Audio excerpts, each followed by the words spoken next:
That's the sound that dreams are made of. That sound tells you a good time is headed your way. That sound means... So before we had games like this,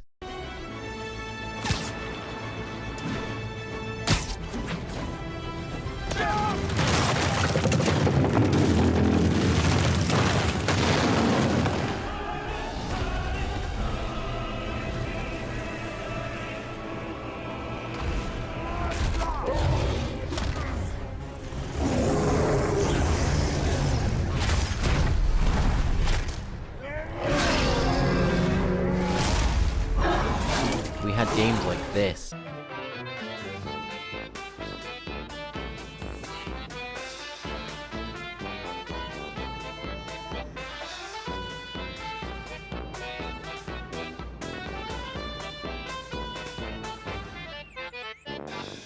So in short, we went from games where you had to fight big bold axe wielding men to being a big bold axe wielding man. Now as you can see, this is before a time where shirts like this would have made any sense.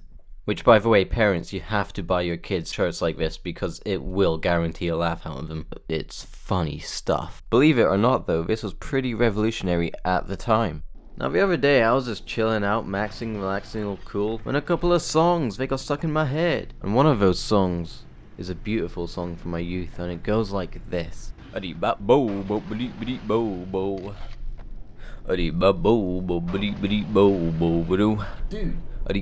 shut up. Okay, Jesus. It made me realize that this song has obviously been resting in my subconscious for pretty much my whole life, because it just keeps cropping up every now and then. It's the main menu theme for a little PS1 game called Skull Monkeys. So it actually got me thinking about the PS1 for a little bit, and all the games that came with it. The main thing I was thinking was, what the hell were these people on when they were making these games? I'm working on some of that shit. But not only that, it got me thinking about all the games that I used to play when I could barely walk or talk. Which, not to brag, but both of those are pretty good things that I can do now. I'm not completely against the idea that maybe, just maybe, I'm looking back at this era with rose-tinted glasses.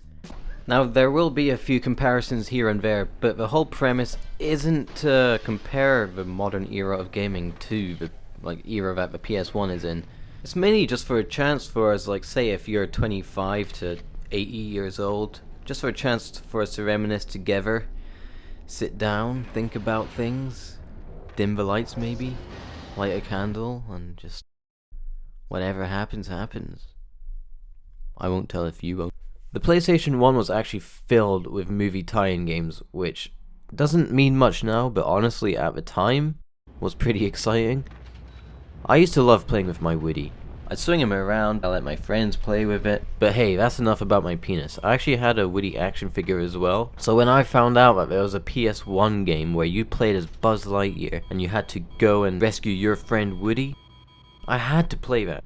Oh, because racing a little car 3 times around a big car, that's what it takes to save your friend. Oh my lord, is that a pole dancing Buzz? So here's how things would play out. You see a game you think you might like, you buy the game, you take it home, put the disc in the PlayStation, and start playing.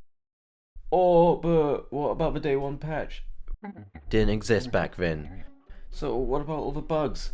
Yeah, we just had to make do with all the bugs. Plot twist incoming, I never owned a PlayStation. I never owned a PS1. Oh, he lied to us, we'll get the pitchforks and the torches out, I have 2 older brothers, I'm the youngest man in the family. So that meant they played all the tricks on me, you know, the whole, oh yeah, here's a controller that's totally plugged in, we'll do 2-player, you control someone. They told me I was controlling someone on screen, but in reality, they were the ones controlling me all along.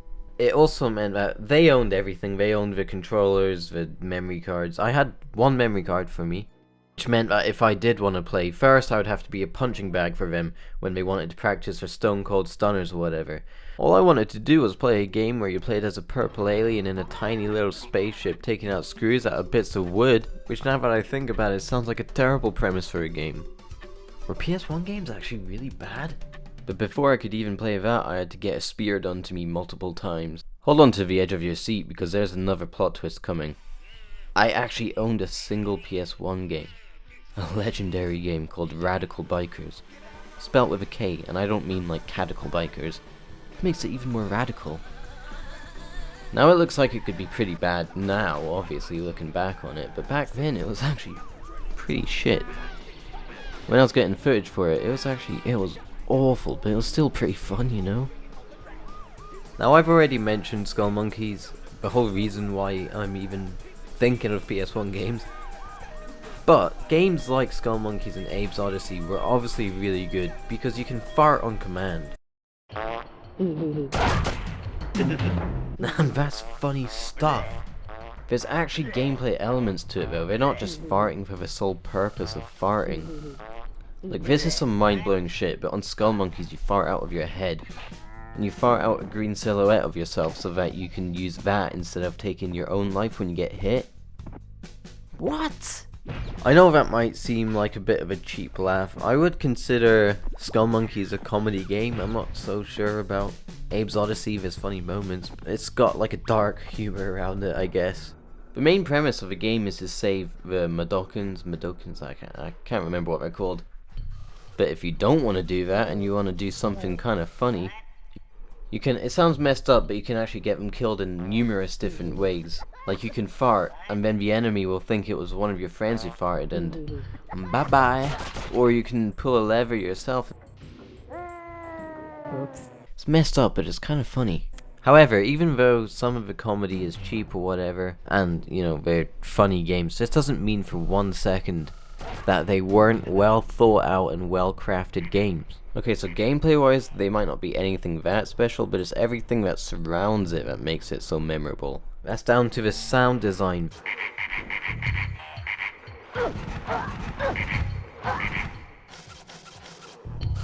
The music.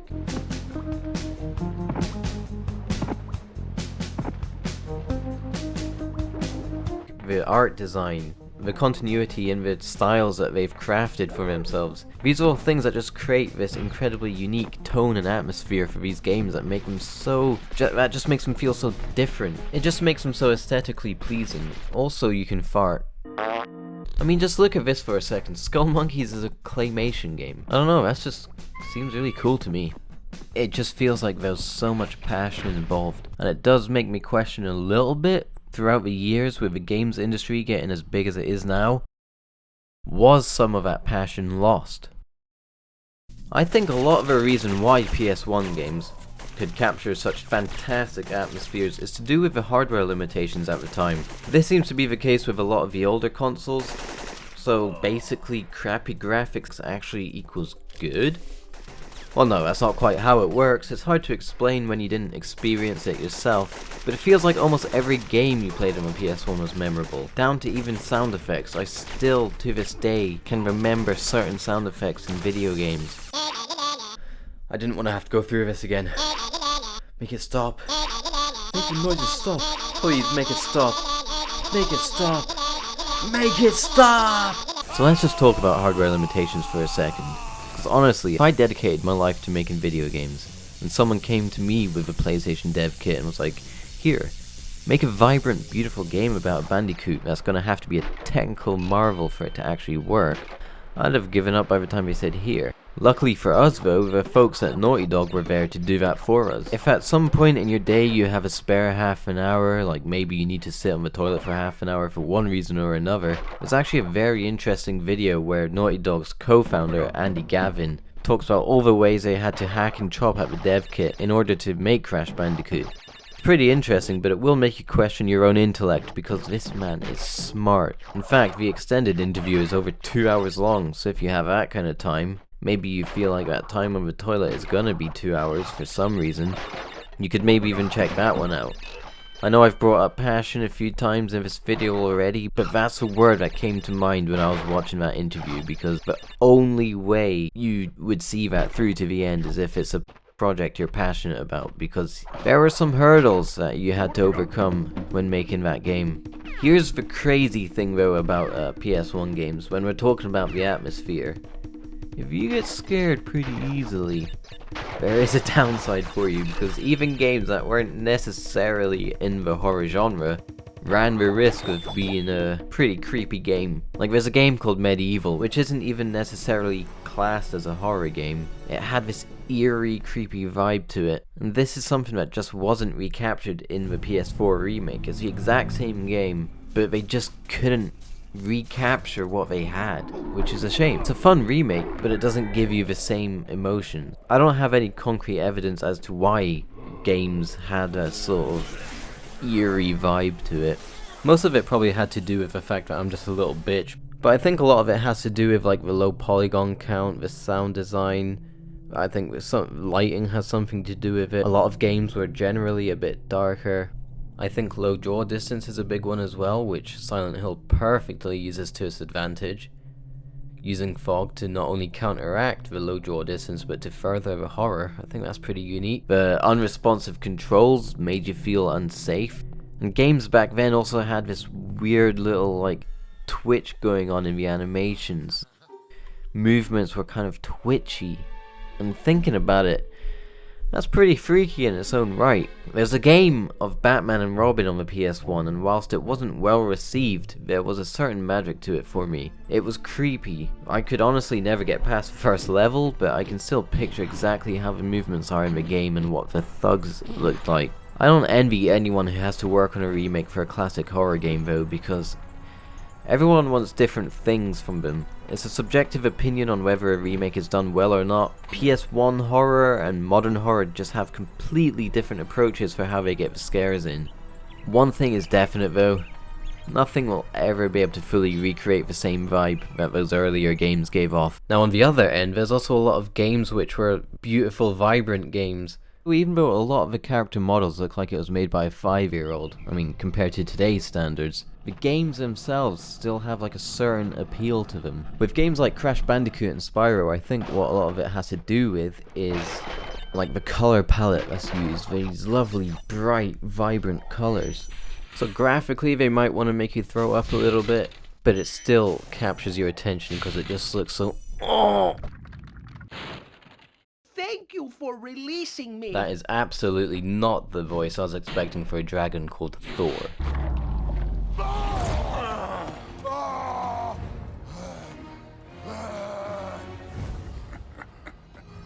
Thank you for releasing me. There's been a few debates these days about what a game should focus on, story or gameplay, single player or multiplayer, graphics or gameplay, realistic or a bit silly, gameplay or gameplay, cake or ice cream, dogs or cats, amuchi or patatucci.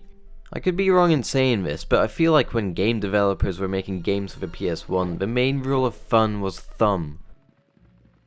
The main rule of thumb was fun. Do you also remember when games used to have cheat codes, like on almost every single game? What I'm trying to say is, games weren't heavily story focused, with a few exceptions of course, like Metal Gear Solid, Final Fantasy VII, and Qbert. That isn't to say games didn't have good stories, it's just it felt like the games were just trying to give you a good time. Very quick spoiler alert. I would just like to quickly say, stuff like Aerith dying, way more frustrating than someone dying in a movie. This is one way that stories and games can be better than movies, because you can be a bit more invested in the characters. And Aerith is a perfect example of that. She's a healer, she's pretty useful. You level her up, you've spent time making her a useful part of a team, and then shwing! Halfway through the game, all you need to do is put some paprika and some pepper on her and she'd make a pretty good shish kebab. Your healer is gone. All that time and effort wasted. Also, she's supposed to be a pretty big part of a story. Cloud is crying. I don't care about any of that. I just want my time back that I invested into putting her to level whatever. Although, honestly, there's not much more I can say than games were designed to be fun. No trailing missions, no 3-hour cutscenes apart from UMGS. And for the most part, it wasn't a long tutorial. You just sort of got thrown into a sandpit and get told, here, figure it all out.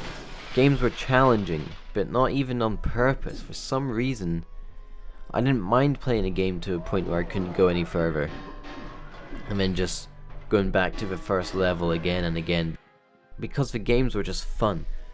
There was a sense of longevity to them. You didn't have a fun one-night stand with a game, you went back to it over and over again and remembered your time with it. My Steam account has about 100 games that I've never played or even installed. Sometimes I'll look through the list and some of the games I swear I've never even heard of, but They're there, I've bought them. But if I sat down with my brothers, with all the PS1 games we collectively had, yes, including my Radikal Bikers, I bet we could look at them all and have at least one memory attached to each game. I just want to reiterate, because it was said at the start that my intention wasn't to compare the state of gaming from then to now, because I loved gaming back then, I love gaming now. It's just different. Whether that's the games themselves or just growing up, I suppose that's something that only the new generation will be able to know, because games are going to stagnate. There's a huge difference from the 80s to now, but each decade that difference is getting smaller and smaller because games look incredible. There's not much more you can do with that aspect of it. And a lot more people have a means to make a game look incredible.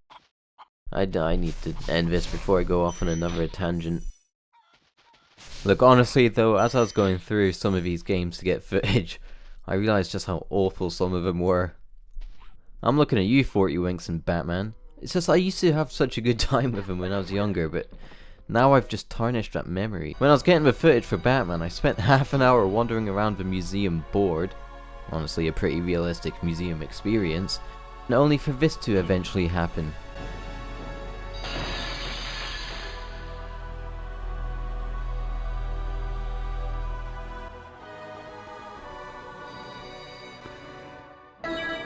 You are not sending me to the cooler.